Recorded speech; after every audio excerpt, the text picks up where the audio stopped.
Good morning, everyone. Let's see. Well, that looks pretty good. Good.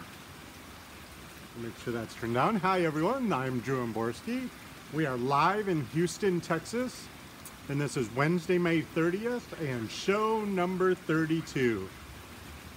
And as you can see, we're out by the pool. There's some dogs back there. There's Koyana. Tamaya's right here. She stays close. Good morning, sweet Sarah May. Good morning, KB. Good to see you. Kristen, good morning. You were here before the show started. I'm going to have to look at my comments here, as you know, because we're outdoors. And so I apologize for looking down so much. Well, good morning. Wow. It's Wednesday. It's always weird on a short week because it feels like Monday, but week's half over already. Got to get through all this stuff to get ready for next weekend. It's the weirdest feeling, but I don't mind being behind. It's hump day. Sarah May says it's hump day. Why not? There's Koyana. She's circling. She's probably going to jump in at some point. She likes to throw the ball in. Tamaya's right here. Maybe she'll walk onto the camera. She's just always looking for food.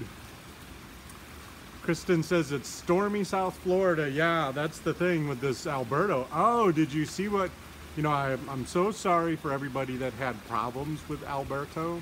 I think it was a subtropical storm, Alberto, but we had the coolest thing happen here. Hey, good morning, Pam. Pam's in Arizona. Good to see you. We had the neatest thing happen. Alberto caused the currents of the Gulf of Mexico to change temporarily. And now we, you know, Kristen and lives on the clear side of the Gulf of Mexico. The water there is very clear and pretty, much like the Caribbean, right?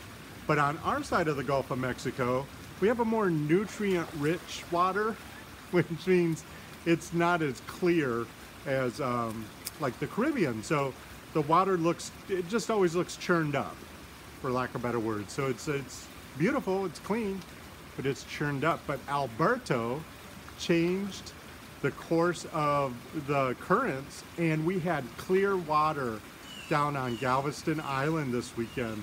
It's been so much fun to look at the photos. I didn't get a chance to get down there, but it looked like the Caribbean right off the coast of Houston. It was so beautiful.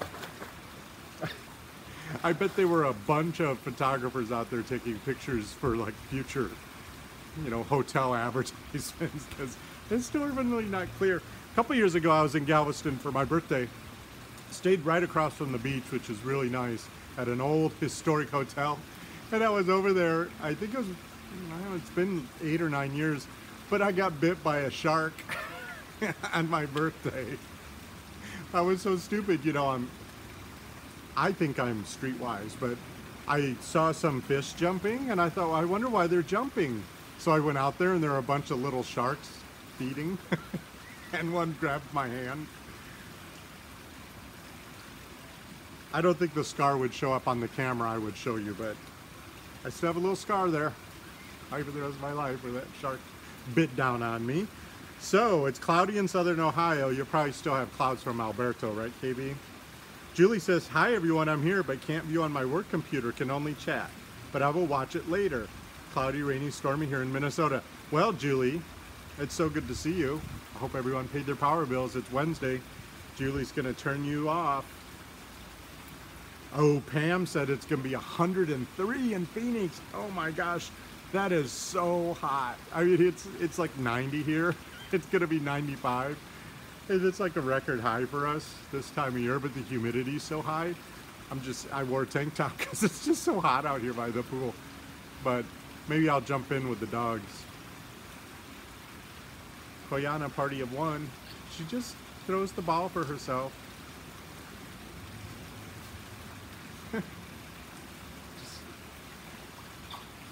She throws it in, takes it out. I know she's not a dolphin, but she's still cute. Jan says it's rainy in Indiana. Yeah, you know, when Alberto went past, for us, we got a couple of the outer bands of it actually came down and hit us. even though he made landfall so far away. It was just amazing the volume of rain that came down in those, just those few clouds that went through. You can only imagine the poor people on the East Coast that got so much. Oh, Sweet Sarah May, she's on my newsletter list. If you know, my side hustle is as a crochet designer. So if you go over to thecrochetdude.com, I'm having a little giveaway over there for some hand-painted yarn. So if you're into such things, it just started yesterday, so it has about 5 days left. Go over there and you can win you some. Only in the US. Sorry. Can't ship internationally right now. So go get your yarn. And if you want to, you can sign up for my Crochet Dude newsletter over there. Captain Housekeeper doesn't have one yet. I need to get on that. I'm so far behind on my blog. It's Tamaya's right there. She's so distracting. Leave it alone. Leave it. She's got the neighbor cat comes over for breakfast sometimes. By sometimes, I mean every day. And Tamaya likes to clean up the food. Come here. Daddy's not mad. She chews on the plastic bowls. I'm so afraid she's going to get a piece. And come here. Come say hi to everyone. So anyway, we had clear water in Galveston, so that was cool. As you can see, the pool's starting to get cleaned up after the storms. I got most of the debris out. I have to get some more of it out. I ran the robot that cleans up the bottom of the pool yesterday, but it needs to be, I have two different baskets, and one of them's for large debris and one of them's for small debris. So I have to do the small debris one today. DJ says she loves yarn. Well, you're in luck. You can get some free yarn. It's hand painted by Lorna from Zombie Yarns. It's really pretty. It's pinks, reds. It's very quite pretty. So get on over to thecrochetdude.com if you want to enter that giveaway. Some restrictions apply. You can read all about it there. I'm reading my comments. If you just showed up, when I'm outdoors, the comments go by so fast, I have them on my phone. See, I'm not watching myself. That would be weird. Look, it's Inception. I like to have fun with. Anyway. So, anyway, so if you're just joining us, be sure to subscribe to Captain Housekeeper and also ring the little notification bell so you know when we go live. I put a little notice in that newsletter I sent out for my side hustle, The Crochet Dude. So I'm assuming some of you are new and it's your first time here. I'm so happy you're here. If you're watching this later when we're not live, we've been chatting in the chat room while we're live. Go ahead and leave comments. I'm going to read them later on. I always go back and review all the comments. I love to hear from you. So yesterday we were talking about where we eat. Do you remember that? Do we eat on paper plates? Do we sit in front of the TV? And I've been thinking a lot about the conversation. I'm so glad you guys are willing to talk about this with me because I really think it's all about our intentions. We set our intentions and it seems to set us on a course for the day. So I know for what I do in the morning is I come out and I sit in the hot tub. I'm very lucky I have a hot tub that I can see the sun come up. So I like to drink coffee and sit in the hot tub. The dogs come out and just ease into the day with me. And I like to clear my mind and set my intentions for the day. And what that means for me is that I kind of decide how the day's gonna go. I really think, you know what? You know, I have all these things on my to-do list. I have all these things that are expected of me from society and my businesses and my family and my pets and everything. So I decide how I'm going to handle that. And usually, if I can get a grip on my emotions, my intention is I want to have a good experience. I want everyone to get what they need, including myself. And I try to expect that all the resources I need will be provided to me. I will have a clear enough head to see opportunities or to know how to solve problems. And then when they come up, of course, I expect to have a fantastic day, right? That's why I like to start the day with that mantra. But I've been thinking back to the eating thing, is I think it's all about our intentions with each of the different aspects of our life too. So if my intentions are just to sleep and nocturnal activities in my bed, then I think that that opens my mind to seeing that as the only opportunity I have in the bedroom. I'm not going to go in there, watch a movie or eat my dinner. You know, it's going to be, my intentions are that the bed is a place for relaxation and to regenerate, etc. And I think it's the same with the dining room table, or my intentions with eating. If I set my intentions that today eating is not going to be something that I do just to stay alive. Eating is going to be an experience where I give nutrients to my body and I spend time with my family. Good morning, Sandra. Glad you're here. It's good to see you. So I set my intentions that eating isn't about, it's not something low on my priority list. We have to eat every day, right? So my intention is that I not only have nutrients, but I have a fulfilling experience at the same time.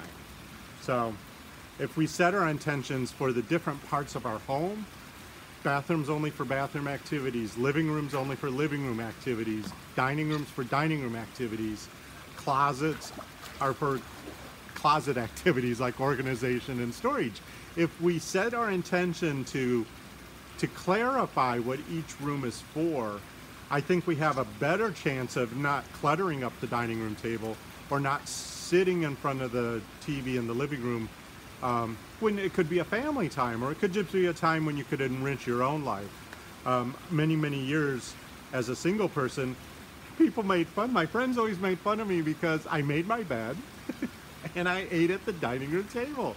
You know, it's just a little round table. It wasn't anything fancy, but it was really important to me that when I sat down to eat a meal, I sat down to eat that meal, and I would set the table. And they're like, okay, Grandpa. I just enjoy having that experience. So anyway, I've been thinking a lot about setting our intentions. So hopefully maybe that'll be on your mind for a while too. Set the intentions for each room, set the intentions for the whole day, and then hopefully, come here. Cleana wants me to throw the ball. Nothing but air. DJ says it's better for your digestion.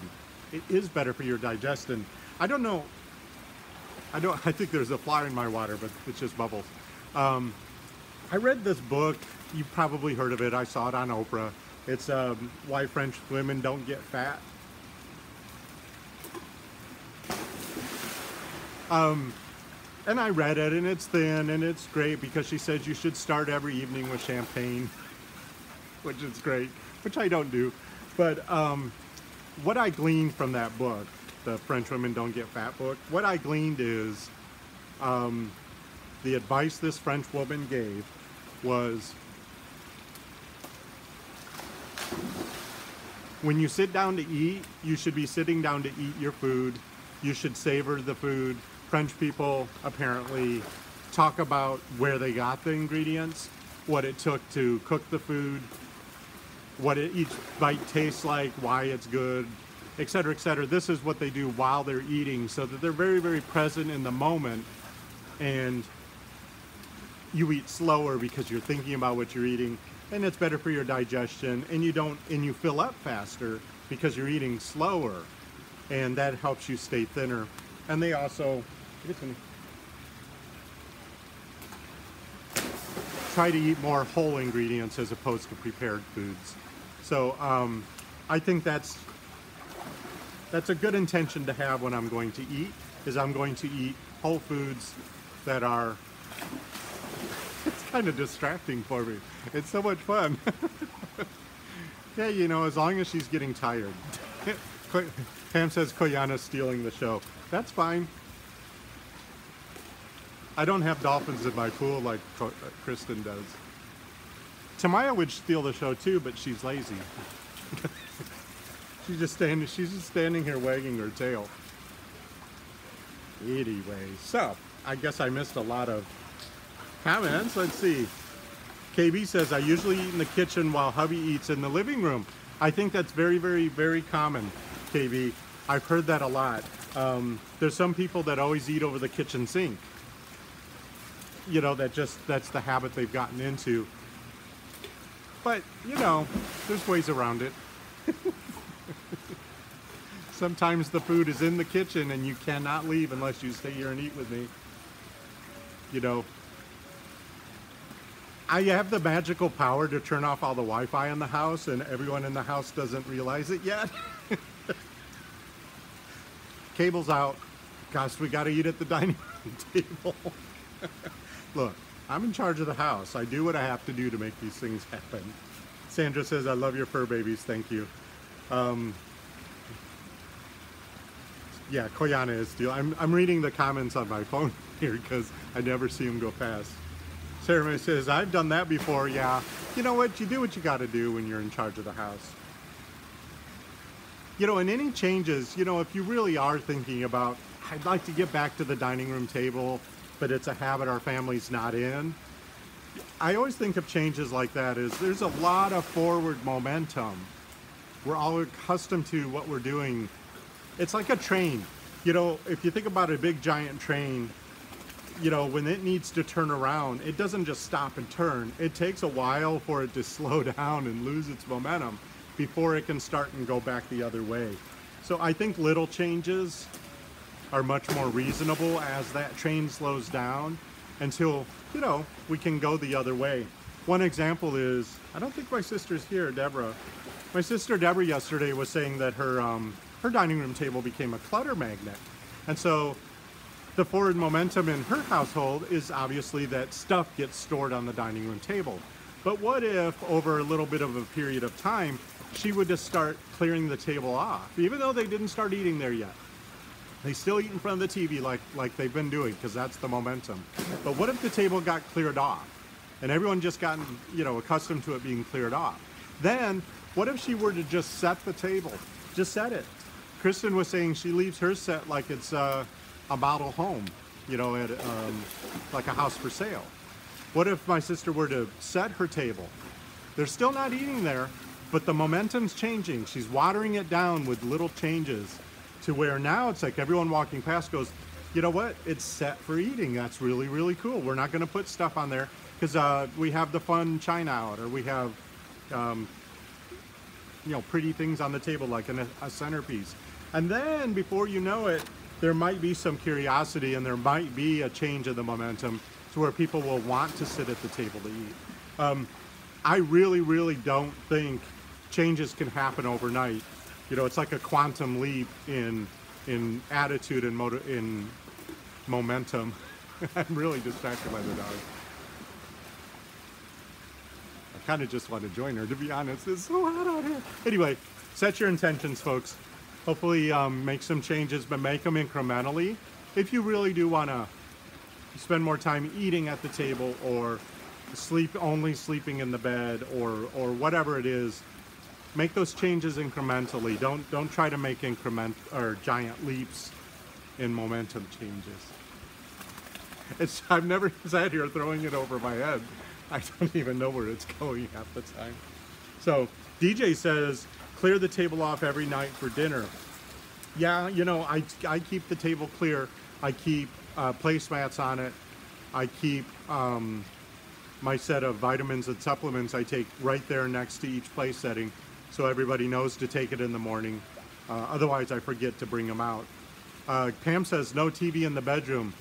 Yes, the ambient light disrupts sleep. I've been doing a lot of research. Remember I told you a friend of mine couldn't get any sleep. So I've been doing a lot of research on what the experts say to get some sleep.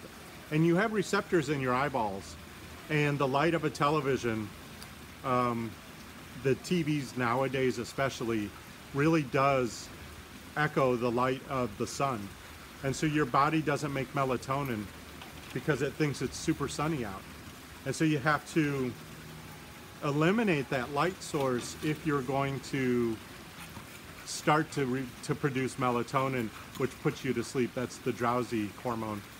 There are some sunglasses you can get that will filter out the blue light that's in the television, or you could just get the television out of the bedroom. To me, that's the easiest way. You know, on your devices, there's also you can adjust the brightness of the screen, and that'll help too. But yeah, no TV in the bedroom. It should be totally dark, and it should be really cold. They say the optimum temperature to sleep is 65 degrees. So if you can get you know, you might need blankets, of course, It's funny because when the sun goes away, my face gets brighter because the camera, it's like, oh my God, there I am. It kind of scared me for a minute. Anyway, yeah, bedroom should be pitch black, should be cold, should be 65 degrees. And, you know, if you need a little sound machine, I don't judge you for that. I have one in my room. I like to play, sometimes I play Rainstorms because it reminds me of my childhood. Sometimes it's just like weird, like whale sounds. But that does seem to help break the silence. Unfortunately, it can scare the dogs, so sometimes they bark at it. Which, of course, oh, DJ's leaving. Bye, DJ. Have fun at lunch. Sarah says, I would love 65 degrees, but I don't think my husband would do it. Well, yeah, you know, sneak up on it. 1 degree per day. You know, in the winter, it's super easy because I have a window right next to my side of the bed. So I open the window. Cools my side off. I sleep like a baby, you know. Sarah says, I would love to do that, but it seems the only time we can count on eating all together at the dining room is the holidays. Yeah, that's what my sister Deborah said yesterday. It's just Thanksgiving and Christmas. But maybe do those incremental changes. Maybe just over some time, get the table, kitchen table or dining room table, get it ready for eating. Just get it ready. Just do that every day for weeks and weeks and weeks. Get it ready. Don't expect anyone to eat there. But that will water down the momentum of we don't eat at the table. We could. That's what it will be. But we could eat, you know, it's set. Look how pretty it looks. We could just eat this one meal here. And then turn off all the devices. Turn off the Wi-Fi. Where is she? She just did a belly flop that time. There's no effort in it that time. She's getting tired.